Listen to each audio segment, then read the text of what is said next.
একজন শিক্ষিত মানুষ, সে গবাদি পশু লালন পালন করছে এবং এই যে মেশিনটি ব্যবহার করছেন, কতটা সময় ধরে ব্যবহার করছেন সেই সব বিষয় নিয়ে বিস্তারিত কথা বলবো।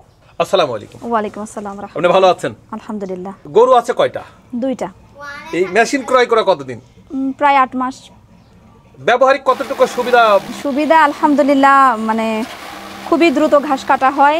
এই মেশিনের সঙ্গে যুক্ত হয়ে বা গবাদি পশু লালন পালনের সঙ্গে যুক্ত হওয়ার অনুপ্রেরণা কিভাবে আসলো? আমরা যতটুকু জানি যে একজন শিক্ষিত মানুষ চাকরি বাকরির একটা আশা আকাঙ্ক্ষা নিয়ে মানুষ দৌড়ায়, কিন্তু গরু ছাগল পালন উদ্যোক্তা হওয়ার কারণ কি? চাকরি বাকরি আমাদের পছন্দ না, প্রথম কথা।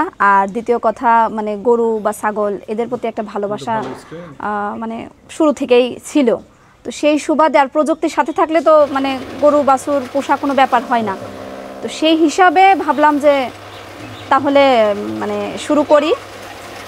একটা গরু থেকে শুরু করছি, এখন 2টা হয়েছে এবং একটা পেটে হবে সামনে ইনশাআল্লাহ। গর্ভবতী কয় মাস? এই 8 মাস। 8 মাস। আর মেশিন তো আছেই এবং 4টা ছাগল আছে, সেই হিসাবে ছোট ছোট করেই কাটা হয়। মানে আমার আলহামদুলিল্লাহ কোনো সমস্যা হয় না। আর এই মেশিন কেনার আগে 1 ঘন্টার কমে হতো না। দর্শক আপনারা দেখতে পাচ্ছেন, অর্থাৎ প্রত্যেকটি ঘাসের কিন্তু একই রকম সাইজ হয়েছে, অর্থাৎ আমরা যে ঘাসকে সাইলেজ করার কথা বলি ঠিক সাইলেজের মতো হয়েছে প্রায়। এই মেশিন ক্রয় করা কোথা থেকে? আরাফাত মেশিনারিজ থেকে।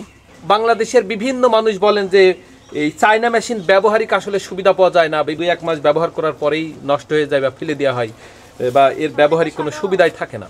এটা ভ্রান্ত ধারণা, কারণ এই মেশিন কিনছি প্রায় 8 থেকে 9 মাস, এর বেশি ছাড়া কম না। সেই হিসাবে আলহামদুলিল্লাহ এখনো পর্যন্ত কোনো সমস্যা হয়নি। এবং 2টা গরু হিসাবে আর 4টা ছাগল হিসাবে 8 মিনিটই লাগে। কিন্তু প্রতিদিন 8 মিনিট হ্যাঁ 8 মিনিট লাগে, তাহলে আমার ঘাস কাটা হয়ে যায় আর এর দরকার হয় না। নির্দিষ্ট একটা জায়গাও চেনার একটা ব্যাপার আছে। হ্যাঁ অবশ্যই অবশ্যই। অভিযোগ দেওয়ার কিন্তু কারণ আছে, কারণ মেশিনটা ভালো মানের না হলে যে ভালো ব্যবহার করা যায় না, এটা একটা ব্যাপার। আমরা আরাফাত মেশিনারিজ কিন্তু এই মেশিন না, বিভিন্ন রকম কৃষি যন্ত্রপাতি আমদানি করছি প্লাস উৎপাদন করছি, কিন্তু আমরা বাংলাদেশের প্রত্যেকটি মানুষের নিশ্চিত ভরসার জায়গা দিতে পারি যে আমাদের প্রত্যেকটি মেশিনের নিশ্চিত ব্যবহারের নিশ্চয়তা দিতে পারি আমরা, কারণ আমরা ভালোটা আমদানি করি। গবাদি পশুর পালনের সঙ্গে যে যুক্ত হয়ে সামনে তো আরো প্রসার করার আকাঙ্ক্ষা আছে। হ্যাঁ আকাঙ্ক্ষা আছে ইনশাআল্লাহ। যেহেতু সেটাও দেখলাম করা হয়েছে। লেখাপড়া শিখে চাকরি বাকরি খোঁজা সঠিক সিদ্ধান্ত না, একজন উদ্যোক্তা হওয়াই সঠিক সিদ্ধান্ত, কারণ এটা নিজের পার্মানেন্ট। আর চাকরি বাকরি কখনোই পার্মানেন্ট হয় না, এটা অন্যের অধীনে থাকে। তো সেজন্য আমার মানে ওই চিন্তা থেকেই আমার চাকরি পছন্দ না। চাকরির থেকে উদ্যোক্তা হওয়ার প্রেরণাটা সবথেকে বেশি, সবথেকে ভালো। সঠিক স্থান আছে আলহামদুলিল্লাহ। আর উদ্যোক্তা মানেই তো ঝুঁকি। ঝুঁকি, হ্যাঁ ঝুঁকি তো থাকবে। আসলে সঠিক ঝুঁকি নেওয়া উচিত, যে আমি আসলে এই জায়গা পৌঁছাবো। হ্যাঁ হ্যাঁ। আপনারা অবশ্যই শুনতে বা বুঝতে পারছেন। লেখাপড়া কি শেষ হয়ে গেছে না? হ্যাঁ শেষ হয়ে গেছে, মানে শেষ করে দিছি, শেষ করে।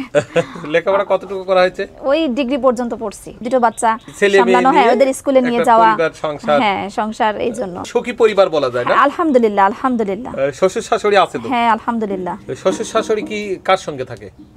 আমাদের সাথেই থাকে। আর ছেলে মেয়ে 2টা? ছেলে মেয়ে 2টা।